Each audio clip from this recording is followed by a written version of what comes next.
സുരേഷ് ഏട്ടാ, 2 വെള്ളക്കാര് വന്നിരിക്കണോന്ന്. എന്ത് കൊള്ളക്കാരാ? ഏതാ കൊള്ളക്കാര്? കൊള്ളക്കാരല്ല, വെള്ളക്കാര്. ഓ, ഇംഗ്ലീഷുകാർ. അതിന് എന്നെ എന്തിനാ കാണാൻ പറ്റുന്നേ? എനിക്ക് അമേരിക്കയിൽ ബന്ധുക്കാരൊന്നും ഇല്ലല്ലോ. അവര് നിങ്ങളെ കാണാൻ വന്നൊന്നുമല്ല, അവർക്ക് നമ്മുടെ പാലക്കാടൊക്കെ ഒന്ന് കാണണമെന്ന്. ഇതാണ്. എന്നാ പിന്നെ നീ വേഗം പോയിട്ട് നമ്മുടെ മലമ്പുഴ ഡാമും കവിയും ലുലുമള കൊണ്ട് കാണിച്ചോട്. അവർക്ക് അതൊന്നും കാണണ്ടാന്ന്. നിങ്ങൾ എന്നെ കേൾക്കുക എന്താ പാണ്ട്. ഹലോ ഹലോ കൊള്ളക്കാർ, ഇംഗ്ലീഷുകാർ, ഇവിടെ എന്താ വേണ്ടത് കേക്കടാ. പാട്ട് വേണം. We want Palakkad culture and tradition. Very old nature. നെയ്ച്ചോറാ?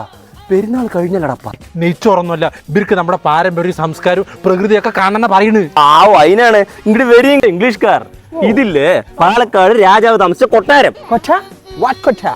കൊട്ടയും പട്ടിയൊന്നും അല്ല, കൊട്ടാരം. Palakkad king home. Suresh, your home very. ഇംഗ്ലീഷുകാരാ, എന്റെ വീടിന്റെ പണിയൊന്നും കഴിഞ്ഞിട്ടില്ല, എന്നാലും പേര് ഞാൻ കാട്ടിത്തരാം. Wow, new home. But why no door? Why? ഇംഗ്ലീഷുകാരാ, മരത്തിന്റെ കട്ടിലൊക്കെ വെച്ച് വീട് കെട്ടുന്ന കാലമൊക്കെ മാറി, അതൊക്കെ പണ്ട്. ഹവും കൂവൊന്നും അല്ല, അങ്ങോട്ട് വരി, എങ്ങനെയാന്ന് കാട്ടിത്തരാം.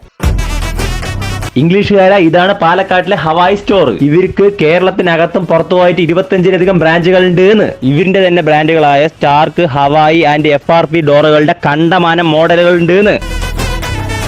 ഇപ്പൊ നിങ്ങക്ക് മനസ്സിലായില്ലേ ഞാൻ ആദ്യം തന്നെ കട്ട്ലയും വാതിലും എന്താ വെക്കാത്തെന്ന്? സ്റ്റീൽ ഡോർ ആകുമ്പോ നമ്മുടെ സൗകര്യത്തിന് വെച്ചാൽ മതിയെന്ന്.